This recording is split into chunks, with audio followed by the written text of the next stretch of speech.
प्यारे बच्चों, आप सभी को मॉडर्न एजुकेशन में स्वागत है। और आज हम लोग ऐसे एक नए टॉपिक पर बात करेंगे, क्योंकि ये जो टॉपिक इसलिए महत्वपूर्ण है क्योंकि हमारा भारत देश एक ऐसा देश है जहाँ पर कई प्रकार के उत्सव मनाए जाते हैं, त्यौहार मनाए जाते हैं। और इन सभी उत्सव त्योहारों से संबंधित बहुत सारे प्रतियोगिता एग्ज़ाम में प्रश्न आते हैं। और उन्हीं प्रतियोगिता एग्ज़ाम में आने वाले जो मोस्ट इम्पोर्टेंट प्रश्न है, उन सभी चुनिंदा प्रश्नों को मैंने ऐसे संयोजा है और उन सभी पर आज हम लोग ऐसे डिस्कस भी करेंगे। इनमें से जो पहला क्वेश्चन है, लिखा हुआ है लोसांग। ये जो लोसांग उत्सव है मनाया जाता है। अब ये लोसांग उत्सव जो है ये कहाँ पर मनाया जाता है? हमारे भारत के कौन सा ऐसा राज्य है जहां पर ये मनाया जाता है? ये प्रतियोगिता एग्जाम में 2-3 बार आ चुका है। ये बहुत ही इंपॉर्टेंट प्रश्न है। लिखा हुआ है लोसांग उत्सव मनाया जाता है तिब्बत में, अरुणाचल प्रदेश में, सिक्किम में या केरल में। तो ये जो लोसांग जो है ये एक उत्सव है, एक मेला है। और ये कहां पर लगता है? तो ये सिक्किम में। कहां पर? सिक्किम में। तो ये सिक्किम में ये जो लोसांग उत्सव है क्यों मनाया जाता है, क्या कारण है वहां मनाने का? तो लोसांग जो उत्सव है वहां पर ऐसे एक जनजाति है सिक्किम में जिसका नाम है भोटिया जनजाति। क्या नाम है? भोटिया जनजाति। तो भोटिया जनजाति के द्वारा ऐसे वहां पर 9 वर्ष के रूप में, यानी सिक्किम जो राज्य है वहां पर भोटिया जनजाति लोग 9 वर्ष यानी नया साल के रूप में वे लोग ऐसे वहां पर ऐसे लोसांग उत्सव मनाते हैं। और ये जो हमारा जो ग्रेगोरियन जो कैलेंडर है, जिसको हम लोग अंग्रेजी कैलेंडर कहते हैं, उसके अनुसार ऐसे वो दिसंबर का महीना पड़ता है। कौन सा महीना पड़ता है? दिसंबर का महीना पड़ता है। तो वहां के जो जनजाति का नाम क्या है? भोटिया। क्या नाम है? भोटिया जो जनजाति है इसके द्वारा ऐसे वहां पर ऐसे 9 वर्ष के रूप में 9 वर्ष के रूप में ये उत्सव मनाया जाता है। और कहां पर मनाया जाता है? सिक्किम में। कौन सा त्यौहार मनाया जाता है? लोसांग मनाया जाता है। कौन से महीना मनाया जाता है? तो ये दिसंबर महीना में। कौन से महीना में? दिसंबर महीना में एक लोसांग उत्सव सिक्किम राज्य में मनाया जाता है। और वहां के एक जनजाति है, उसका नाम है भोटिया। क्या नाम है? भोटिया जनजाति। इसके अलावा भी यहां पर है जैसे तिब्बत में एक उत्सव मनाया जाता है 9 वर्ष के रूप में, जिसका नाम है लोसर। क्या नाम है? लोसर।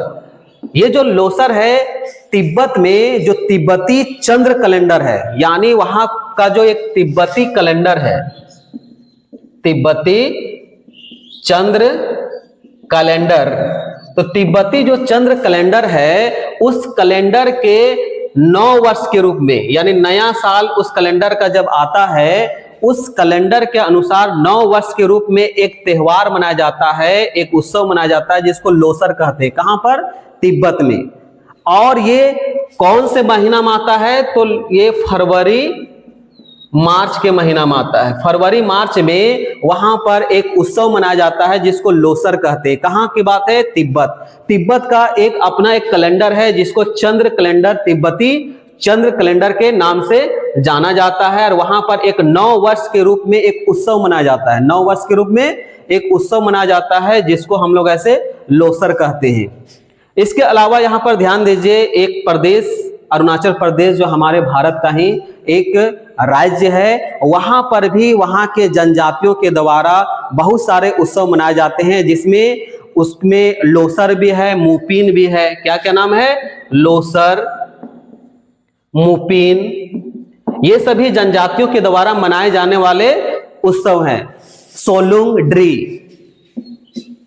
सोलुंग और एक है ड्री।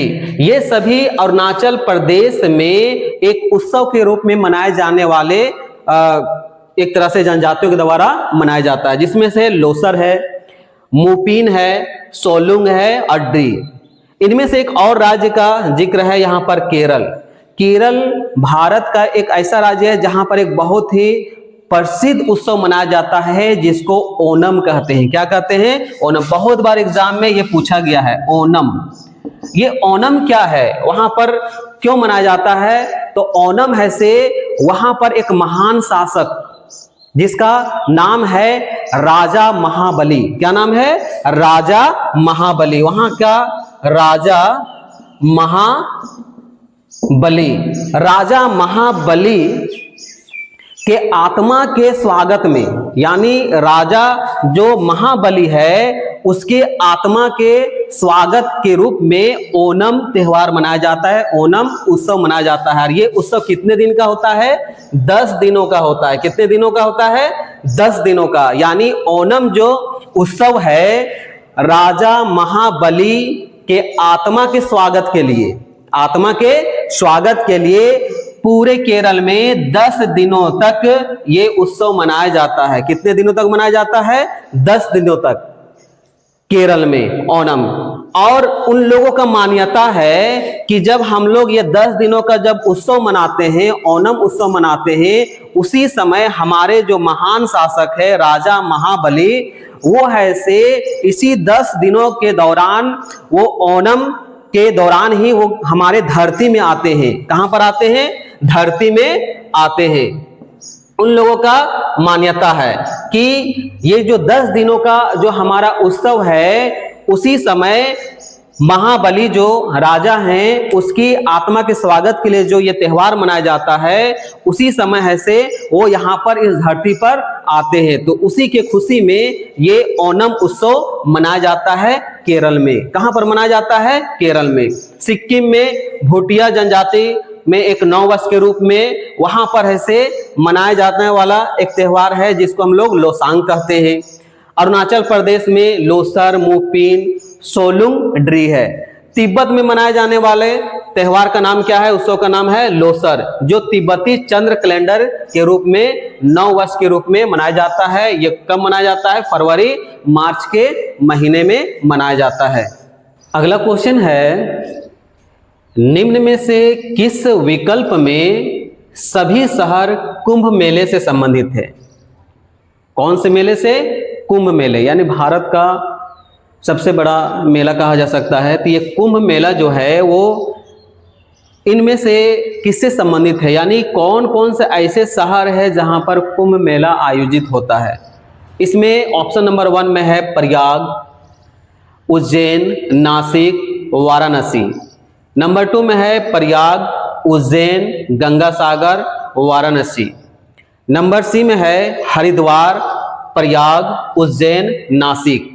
और नंबर डी में है हरिद्वार, प्रयाग, वाराणसी, उज्जैन। तो इनमें से कौन से ऐसे 4 शहर है जहां पर ऐसे ये कुंभ मेला आयोजित किया जाता है?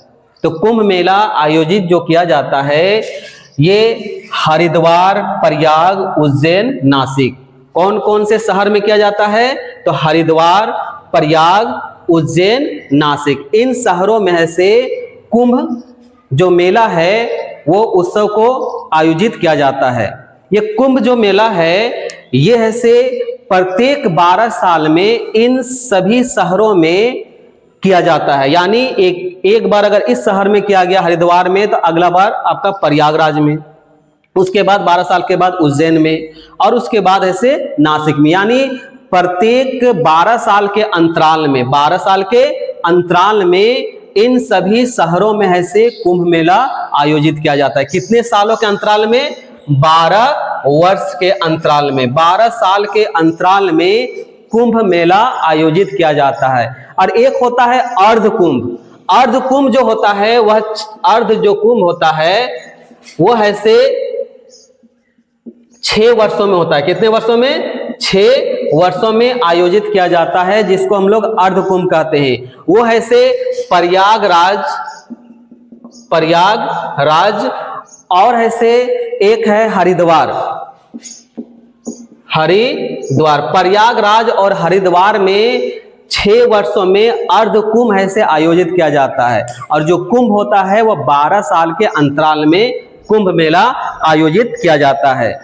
और एक होता है महाकुंभ। क्या होता है? महाकुंभ। यह महाकुंभ जो होता है 144 वर्ष के बाद होता है। 144 वर्षों के बाद ऐसे एक महाकुंभ आयोजित किया जाता है। और ये महाकुंभ कहां पर आयोजित किया जाता है? ये प्रयागराज में। कहां पर? प्रयागराज। इसका नाम पहले था इलाहाबाद। क्या नाम था? इलाहाबाद। इसको ऐसे नाम परिवर्तन करके प्रयागराज रखा गया। तो ये 144 वर्षों के बाद जो एक उत्सव लगता है, उस उत्सव का नाम है महाकुंभ। 12 वर्षों में जो लगता है उसको कुंभ कहते हैं। 12 वर्ष का जो मेला लगता है उसको हम लोग क्या कहते हैं? कुंभ कहते हैं। और 6 वर्षों में जो लगता है उसको कहते हैं अर्ध कुंभ के नाम से जाना जाता है। अब यहां पर ध्यान दीजिए कि जो हरिद्वार है, हरिद्वार जो कौन से राज्य में पड़ता है? तो ये हरिद्वार जो है वह हमारा उत्तराखंड में। कहां पर पड़ता है? उत्तराखंड एक राज्य है, वहीं पर एक शहर है हरिद्वार। और ये हरिद्वार में वहीं पर एक नदी बहती है जिसका नाम है गंगा। कौन सी नदी? गंगा। तो गंगा नदी के किनारे उसके तट पर जो कुंभ मेला जो आयोजित होता है 12 साल के अंतराल में हरिद्वार में, वहां पर गंगा नदी के तट पर ये कुंभ मेला आयोजित किया जाता है। दूसरा है प्रयागराज। प्रयागराज कहां पर है? तो उत्तर प्रदेश में। कहां पर है? उत्तर प्रदेश में है। और यहां पर 3 नदियों का संगम है, गंगा, यमुना और सरस्वती। यानी गंगा, यमुना और सरस्वती, ये तीनों नदियों का जहां पर संगम होता है प्रयागराज में, वहां पर ऐसे कुंभ मेला आयोजित किया जाता है। यानी प्रयागराज में कौन कौन सी नदी है? गंगा, यमुना और सरस्वती। ये तीनों जो नदी है, इन नदियों का जो संगम स्थल है, जहां ये तीनों नदियां मिलती है, उसी के आसपास, उसी के तट पर ऐसे प्रयागराज में कुंभ मेला आयोजित किया जाता है। उज्जैन कहां पर है? तो उज्जैन आपका मध्य प्रदेश में है। मध्य प्रदेश में उज्जैन एक शहर का नाम है, मध्य प्रदेश में। वहां पर एक नदी है जिसका नाम है शिप्रा नदी। क्या नाम है? शिप्रा नदी। शिप्रा नदी। तो शिप्रा नदी जो है, इस नदी के तट पर है से कुंभ मेला जो आयोजित किया जाता है। और एक है यहां पर आपका नासिक। ये नासिक कहां पर पड़ता है? तो हमारे भारत का एक राज्य है महाराष्ट्र। महाराष्ट्र में एक शहर है नासिक, और वहां पर एक नदी गुजरती है जिसका नाम है गोदावरी। कौन सी नदी? गोदावरी नदी। यानी महाराष्ट्र में जो शहर है नासिक, इस नासिक शहर में एक नदी जो बहती है गोदावरी नदी, उस नदी के तट पर है से कुंभ मेला आयोजित 12 साल के अंतराल में वहां पर किया जाता है। तो आपको याद रखना है, हरिद्वार जो है, हरिद्वार है से उत्तराखंड में है, जो गंगा नदी के तट पर इसको किया जाता है। दूसरा में है प्रयागराज, उत्तर प्रदेश। कहां पर है? उत्तर प्रदेश में प्रयागराज, जहां पर 3 नदियों का संगम है। एक का नाम है गंगा, यमुना और सरस्वती। तीसरा है उज्जैन। कहां पर पड़ता है? मध्य प्रदेश में। और वहां पर उस नदी का नाम क्या है? शिप्रा नदी। कौन सी नदी? शिप्रा नदी। और नासिक महाराष्ट्र में है, और वहां पर गोदावरी नदी। अब ये जो कुंभ जो मेला जो आयोजित किया जाता है, इसके बारे में पौराणिक कथाओं में मान्यता है। ये कुंभ मेला, ये 4 भारत में बहुत सारे शहर हैं और बहुत सारी नदियां हैं। इन सभी नदियां और शहरों के बावजूद इन 4 ही शहरों में ही कुंभ मेला क्यों आयोजित किया जाता है? ये प्रश्न उठता है। बहुत बार एग्जाम में इस प्रकार के क्वेश्चन भी आ सकते हैं। तो ये जो कुंभ जो मेला है, ये मेला इन 4 शहरों में ही आयोजित क्यों किया जाता है? तो इसमें एक पौराणिक कथाएं हैं। यानी कथा मतलब कहानी है, पौराणिक कहानी है कि देवताओं और राक्षसों के बीच में, देवताओं और राक्षसों के बीच में अमरता का अमृत, यानी अमर होने के लिए, यानी इस दुनिया में कभी नष्ट नहीं होना है, उसके लिए जो अमृत है, जो उसके लिए जो बना हुआ था अमृत, उसी को प्राप्त करने के लिए एक समुद्री मंथन हो रहा था। लोग विचार विमर्श कर रहे थे, समुद्र में मंथन कर रहे थे। इसी प्रक्रिया में देवताओं और राक्षसों के बीच में, देवताओं और राक्षसों के बीच में युद्ध शुरू हो जाता है। आपस में ही लड़ जाते हैं। यानी कब की बात हो रही है? ये कथाओं में देवताओं और राक्षसों के बीच में किस लिए? अमरता का अमृत के लिए एक प्रकार का मंथन हो रहा था। और उस मंथन में जब आपस में ही दोनों लड़ते हैं तो लड़ने के कारण क्या होता है कि समुद्र में एक बार ऐसा हो जाता है कि जब ये अमरता का अमृत का जब युद्ध होने लगता है तो आपस में जब लड़ाई होती है तो लड़ाई होने के कारण ऐसे कहा जाता है कि अमृत की कुछ बूंदे इन शहरों में पड़ी। अमृत की कुछ बूंदे इन शहरों में पड़ी। किसमें? हरिद्वार, प्रयाग, उज्जैन और नासिक। इसीलिए ऐसे इन शहरों में ही कुंभ मेला आयोजित किया जाता है। अब आते हम लोग नेक्स्ट प्रश्न की ओर। तीसरा क्वेश्चन स्क्रीन में है, ध्यान दीजिए, बहुत ही प्रसिद्ध प्रश्न है और उसी प्रश्न को उठाया जाता है जो बहुत ही प्रसिद्ध है, आने वाले एग्जामों में इम्पोर्टेंट है, वैसे प्रश्नों को ही लाया जाता है। यह लिखा हुआ है, प्रसिद्ध कैला देवी मेला कहाँ आयोजित होता है? ये प्रश्न RS और RAT 1997 और 1998 में आ चुका है। तो ये प्रसिद्ध जो कैला देवी मेला जो है वो कहाँ पर आयोजित होता है?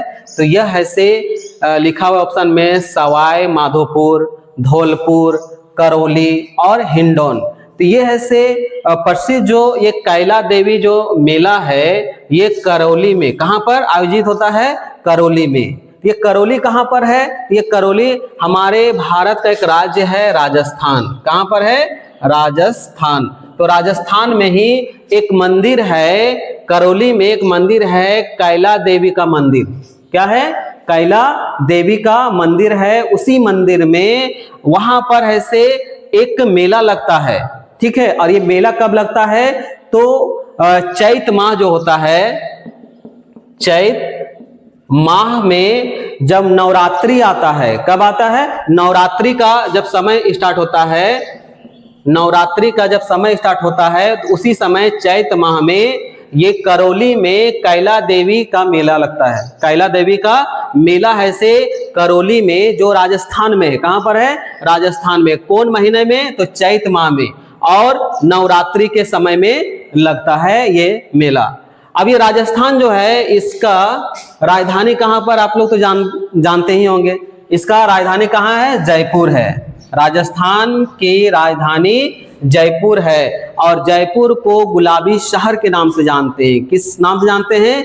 गुलाबी शहर के नाम से जानते हैं उसको, जयपुर को गुलाबी शहर। अगर आप जयपुर जाएंगे तो वहां पर एक पर्यटन स्थल है जिसका नाम है हवा महल। क्या नाम है? हवा महल। तो इस प्रकार से जयपुर है से राजस्थान की राजधानी है, उसे गुलाबी शहर के नाम से भी जानते हैं और वहां पर एक बहुत ही प्रसिद्ध घूमने का स्थान है हवा महल। नंबर 4, ध्यान दीजिए, राजस्थान से ही संबंध, इससे प्रीवियस में हम लोग ऐसे जो प्रश्न कर चुके थे राजस्थान के बारे में। अब लिखा हुआ है, राजस्थान का पुष्कर मेला किस माह में लगता है? राजस्थान में एक बहुत ही प्रसिद्ध मेला लगता है जिसको हम लोग पुष्कर मेला कहते हैं। कौन सा मेला कहते हैं?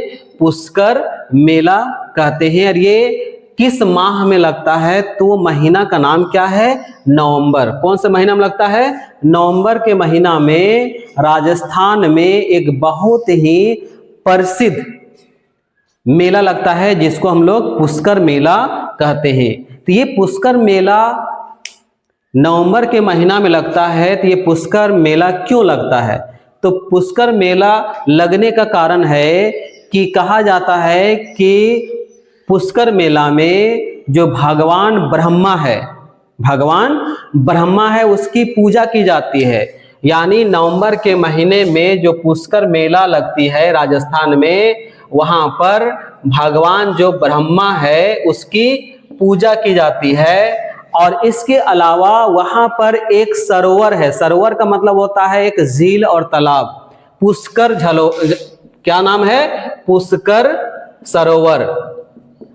तो पुष्कर सरोवर जो वहां पर जो झील बना हुआ है उस झील में लोग स्नान करते हैं। क्या करते हैं? स्नान करते हैं, नहाते हैं। यानी राजस्थान का जो पुष्कर मेला है वह नवंबर के महीने में आयोजित होता है और इसमें भगवान ब्रह्मा की पूजा की जाती है। और वहां पर एक तालाब है, एक झील है जिसका नाम है पुष्कर। वहां पर लोग ऐसे स्नान करते हैं। इसके अलावा भी जो पुष्कर मेला है एक और के लिए प्रसिद्ध है। वहां पर ऐसे ऊंट का व्यापार होता है। किसका व्यापार होता है? ऊंट का व्यापार होता है। पूरे भारत में ऊंट के व्यापार के लिए सबसे अगर प्रसिद्ध कोई मेला है तो उसका नाम है पुष्कर मेला। यानी पुष्कर मेला में ऊंट का व्यापार किया जाता है, उसके लिए पूरे भारत में प्रसिद्ध है। ध्यान दीजिए, लिखा हुआ है संत कबीर के सम्मान में, संत कबीर के सम्मान में मगहर महोत्सव प्रारंभ किया गया। यानी मगहर महोत्सव किसके सम्मान में शुरू किया गया? संत कबीर के सम्मान में एक महोत्सव प्रारंभ किया गया जिसको मगहर महोत्सव कहते हैं। तो ये मगहर महोत्सव कब प्रारंभ किया गया, ये उत्सव कब प्रारंभ किया गया? तो 1987, 1985, 1990 और 1975 ईस्वी। तो ये मगहर जो महोत्सव है ये 1987 में प्रारंभ किया गया। कब प्रारंभ किया गया? 1987 में। संत कबीर जो है उसके जो निर्वाण स्थली है, यानी उसकी जहां पर मृत्यु होती है वो जगह का नाम है मगहर। तो निर्वाण स्थली पर वहां पर एक वार्षिक संस्कृति उत्सव मनाया जाता है। यानी साल में एक बार एक वहां पर उत्सव एक तरह से मनाया जाता है, मेला वहां पर लगती है जिसको मगहर महोत्सव के नाम से जानते हैं। साल में एक बार सांस्कृतिक उत्सव मनाया जाता है। क्या मनाया जाता है? सांस्कृतिक उत्सव, जिसको हम लोग क्या कहते हैं? मगहर महोत्सव के नाम से जानते हैं। इसका प्रारंभ कब हुआ? 1987 ईस्वी में। संत कबीर की जो महत्ता है उसको देखते हुए ये जो जगह है मगहर, ठीक है, वहां पर ऐसे एक मेला लगता था जिसका नाम है खिचड़ी मेला। क्या नाम है? उस मेला का नाम था खिचड़ी मेला। खिचड़ी मेला। तो ये खिचड़ी मेला का ही नाम चेंज करके मगहर महोत्सव रखा गया। यानी खिचड़ी मेला जो है इस मेला का नाम चेंज कर क्या रखा गया? मगहर महोत्सव। और ये मगहर महोत्सव एक सांस्कृतिक उत्सव है जो वार्षिक यानी साल में एक बार मनाया जाता है। इसकी प्रारंभ 1987 ईस्वी में हुआ है। अब यहाँ पर ध्यान दीजिए कि जो संत कबीर है इसका जन्म कब हुआ, इसके बारे में संत कबीर के बारे में बोला जाता है कि इसका जन्म है से 1398 ईस्वी में। कब हुआ? 1398 ईस्वी में काशी में हुआ। कहां पर? काशी। 1398 में काशी यानी वाराणसी जो जगह है वहीं पर काशी में इसका जन्म हुआ। उसके माँ और पिताजी का नाम है, उसके पिताजी का नाम रखा गया यानी जानते हैं नीरू नाम है। एक जुलाहा जो कपड़ा बुनने का काम करते थे उसका नाम है नीरू। क्या नाम है? नीरू। और माँ का नाम है नीमा। माँ का नाम क्या है? नीमा। ये दोनों दंपति जो हैं वे एक बार ऐसे वो एक झील है लहर तारा झील। क्या नाम है? लहर तारा झील। लहर तारा झील। ये लहर तारा झील के समीप जब ये दोनों दंपति जाते हैं तो वहां पर एक बच्चे की रोने की आवाज सुनाई देता है। तो उस बच्चे को वहां से लेकर आते हैं। तो वही बच्चा आगे चल के संत कबीर के नाम से जाना जाता है। तो ये इन लोगों का ऐसे ये लहर तारा जो झील है वहीं पर ऐसे नीरू और नीमा को ये बच्चे मिलते हैं। और संत कबीर के गुरु का नाम क्या है? तो उसका गुरु का नाम है रामानंद। यानी इसके गुरु का नाम रामानंद है। तो इस प्रकार से आप ऐसे जान सकते हैं कि मगहर महोत्सव जो है 1987 ईस्वी में एक सांस्कृतिक उत्सव जो खिचड़ी मेला लगता था उसी का नाम चेंज कर रखा गया है। अब नेक्स्ट क्वेश्चन है, मुगलों ने नवरोज का त्योहार लिया। किससे लिया? पारसियों से, यहूदियों से, मंगोलों से या तुर्कों से। यानी एक त्योहार है नवरोज। नाम से ही पता चलता है, नवरोज का मतलब होता है 9 दिन के लिए। और ये एक ईरानी जो कैलेंडर होता है, कौन से कैलेंडर? ईरानी कैलेंडर के अनुसार ये मुगलों के द्वारा एक त्यौहार शुरू किया गया जिसका नाम है नवरोज। तो ये नवरोज जो त्यौहार है ये किसके द्वारा लिया गया है? तो ये पारसियों से लिया गया है। किससे लिया गया है? पारसियों। पारसी लोग भी नवरोज का त्यौहार मनाते थे, और जब मुगल हमारे भारत में आए तो मुगल ने भी एक त्यौहार ऐसे पारसियों का जो त्यौहार है उसको मनाना शुरू किए, जिसको हम लोग नवरोज का त्यौहार कहते हैं। क्या कहते हैं? नवरोज। यानी ये 9 दिनों तक चलता है। कितने दिनों तक चलता है? 9 दिनों तक। और ये एक नया जो वर्ष होता है ईरानी कैलेंडर के अनुसार, ईरानी जो कैलेंडर है, ईरानी कैलेंडर में जो पहला दिन आता है, जो नया दिन आता है, वो नया दिन से ये नवरोज त्यौहार शुरू होता है जो 9 दिनों तक चलता है। और इसकी शुरुआत जो है अंग्रेजी कैलेंडर, जिसको हम लोग कहते हैं ग्रेगोरियन कैलेंडर, उस कैलेंडर में कौन सा महीना और कौन सा दिन से शुरू होता है? तो वो आता है 21 मार्च। 21 मार्च से ईरानी कैलेंडर जो 21 मार्च में पहला दिन होता है, 21 मार्च में इसका एक पहला दिन होता है, नया दिन होता है। और उस दिन से मुगलों के द्वारा ऐसे नवरोज का त्यौहार शुरू किया जाता है जो 9 दिनों तक चलता है।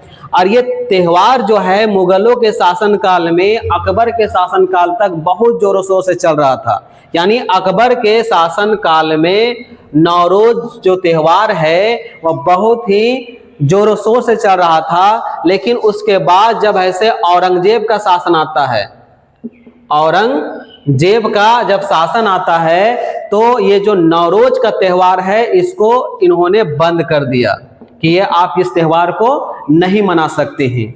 यानी ये जो नवरोज का त्यौहार है अकबर के शासन काल में बहुत ही परचम में था, यानी बहुत ज्यादा इसको मनाया जाता था। लेकिन जैसे ही औरंगजेब का शासनकाल आया तो ये नवरोज का जो त्यौहार है इसको बंद कर दिया गया। लिखा हुआ है क्वेश्चन नंबर 7, ध्यान दीजिए, लिखा हुआ है चपचार कूट त्यौहार जो है मनाया जाता है अरुणाचल प्रदेश, असम, मिजोरम, सिक्किम। यह बहुत ही महत्वपूर्ण प्रश्न है। देखिए ये IAS 2003 में ये प्रश्न आया हुआ था। तो चपचार कूट जो त्यौहार है वह कौन से राज्य में मनाया जाता है? अरुणाचल प्रदेश, असम, मिजोरम, सिक्किम। तो ये ऐसे मिजोरम में मनाया जाता है। यानी वहाँ के जनजातियों के द्वारा एक त्यौहार मनाया जाता है जिसको चपचार कूट कहते हैं। इसके अलावा भी वहाँ पर ऐसे 2-3 और त्यौहार मनाए जाते हैं जो वहाँ के जो आदिवासी जनजाति लोग हैं उनके द्वारा मनाया जाता है। एक चपचार कूट हो गया, दूसरा है पावल कूट। क्या नाम है? पावल कूट। पावल कूट, मीम कूट, मीम कूट, और है एक ताह कूट। क्या नाम है? ताह कूट। यानी चपचार कूट के अलावा पावल कूट, मीम कूट और ताह कूट। यानी कूट रहेगा तो आप समझ जाइएगा कि ये मिजोरम का है। कहाँ का है? मिजोरम का। यानी मिजोरम में जो वहाँ के जनजातियों के द्वारा मनाए जाने वाले जो त्यौहार है उसमें कूट शब्द का प्रयोग किया गया है। यानी चपचार कूट, पावल कूट, मीम कूट और ताह कूट। मिजोरम की जो राजधानी है ये भी जानना जरूरी है कि ये राजधानी कहां पर है। उसके राजधानी का नाम क्या है? आइजोल। क्या नाम है? आइजोल वहां की राजधानी है। और ये आइजोल जो है मिजोरम की सबसे बड़ा शहर में भी आता है। और एक खास और बात है कि मिजोरम जो राज्य है वहां पर सबसे अधिक ईसाई धर्म के लोग मानने वाले हैं। ईसाई धर्म के मानने वाले सबसे अधिक है। वहां पर 87.16% सिर्फ ईसाई लोग हैं। दूसरे नंबर में अगर कोई आता है तो वहां पर बौद्ध धर्म के लोग मानने वाले आते हैं। कौन से? बौद्ध धर्म के, ये दूसरे नंबर में आते हैं। यानी प्रथम नंबर में ईसाई धर्म के लोग आते हैं जो 87.16% है। सेकेंड नंबर में बौद्ध धर्म। उसका जो राजधानी है आइजोल, जो मिजोरम के सबसे बड़े शहर में भी आता है। वहां के जो जनजातीय त्योहार है उनमें है चपचार कोट, पावल कोट, मीम कोट और ताहकोट। नेक्स्ट क्वेश्चन है, बाबा गरिया पूजा त्योहार मनाया जाता है। यानी एक त्योहार है जिसका नाम है बाबा गरिया पूजा। ये जो त्योहार है वो कहां पर, कौन से राज्य में मनाया जाता है? यहाँ लिखा हुआ है अरुणाचल प्रदेश, हिमाचल प्रदेश, राजस्थान और त्रिपुरा। तो ये जो बाबा गरिया पूजा जो है वह कौन से राज्य में मनाया जाता है? तो उस राज्य का नाम है त्रिपुरा। क्या नाम है? त्रिपुरा राज्य में बाबा गरिया पूजा त्योहार मनाया जाता है। और ये क्यों मनाया जाता है? तो इसलिए मनाया जाता है कि वहां पर धन और पशुधन के देवता, यानी धन और पशुधन, क्या लिखा हुआ है? धन और पशुधन, पशुधन का देवता किसको कहा गया है? बाबा गरिया को। बाबा गरिया को जो भगवान बाबा गरिया वहां के लोग बोलते हैं, त्रिपुरा के लोग, भगवान बाबा गरिया, उसी का पूजा होता है। धन और पशुधन का उसको देवता माना गया है। क्या माना गया है? धन और पशुधन का देवता माना गया है त्रिपुरा में। और उसी के नाम पर एक त्योहार मनाया जाता है जिसको बाबा गरिया पूजा त्योहार के नाम से जाना जाता है। यह ऐसे, ये जो त्योहार है यह 7 दिन और रात, यानी 7 दिन और 7 रात तक लगातार चलते हैं। यानी ये जो त्योहार है यह 7 दिन और रात, 7 दिन और रात ऐसे ये लगातार ये त्योहार मनाया जाता है। कौन से त्योहार? बाबा गरिया पूजा जो त्योहार है, धन और पशुधन के देवता के रूप में जिसे जाना जाता है, ये जो त्योहार है 7 दिन और रात ऐसे वहां पर मनाया जाता है। अब बात आती है कि त्रिपुरा, वर्तमान में त्रिपुरा की राजधानी कहां है? तो त्रिपुरा की राजधानी आप लोग जानते हैं अगरतला। अगरतला त्रिपुरा की राजधानी है। लेकिन ये त्रिपुरा जो राज्य है, ये राज्य किसके नाम पर यह त्रिपुरा राज्य पड़ा? यह भी एक बहुत ही महत्वपूर्ण प्रश्न है। तो त्रिपुरा राज्य जो है, त्रिपुरा का एक इतिहास है, त्रिपुरा के किताब है, इतिहास है, जिसका नाम है राजमाला। क्या नाम है? उस किताब का नाम क्या है? राजमाला। ये इतिहास है त्रिपुरा का। कहाँ का? त्रिपुरा का इतिहास है राजमाला। इस राजमाला के अनुसार वहां पर एक त्रिपुर नामक, कौन सा? त्रिपुर नामक एक प्राचीन राजा उस क्षेत्र में राज करता था। त्रिपुर नामक एक प्राचीन जो राजा है वह ऐसे उस क्षेत्र में राज्य करता था और उसी के नाम पर, त्रिपुर राजा के नाम पर इस राज्य का नाम त्रिपुरा पड़ा। यानी इस त्रिपुरा राज्य का नाम त्रिपुर राजा के नाम पड़ा। और इसके जानकारी वहां का जो इतिहास है राजमाला, तो राजमाला के अनुसार ऐसे ये पता चलता है कि वहां का जो प्राचीन राजा है त्रिपुर, उसी के नाम पर ये राज्य त्रिपुरा पड़ा। एक और फैक्ट है कि वर्तमान में वहां पर सबसे अधिक जो भाषा बोली जाती है वह बंगाली भाषा बोली जाती है। कौन सी भाषा बोली जाती है? बंगाली। यानी वहां पर सबसे अधिक भाषा में अगर बोली जाने वाली भाषा है तो वो बंगाली भाषा है। नेक्स्ट क्वेश्चन है, इनमें से किस त्योहार में नौका दौड़ का आयोजन किया जाता है? ये प्रीवियस प्रश्न में आ चुका है, ठीक है। और इससे संबंधित यहाँ पर ऐसे ऑप्शन में दिए हुए हैं, आप आराम से इसको बता सकते हैं कि नौका दौड़ का आयोजन किस त्योहार में होता है। तो उस त्योहार का नाम क्या है? ओणम।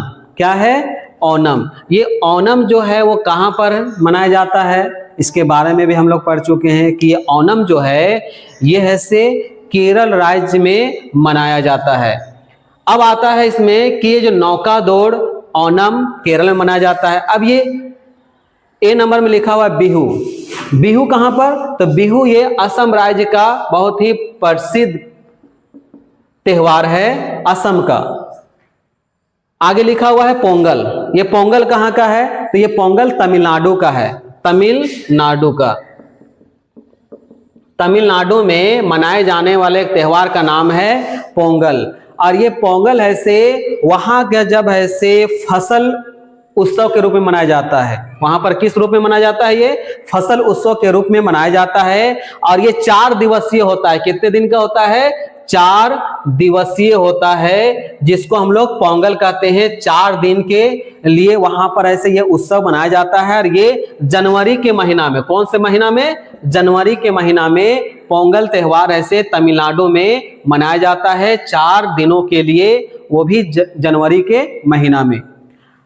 अंतिम में है नवरात्रि। ये बहुत ही प्रसिद्ध प्रश्न है। नवरात्रि है से ये दुर्गा पूजा जो हमारे भारत का त्योहार है, दुर्गा पूजा।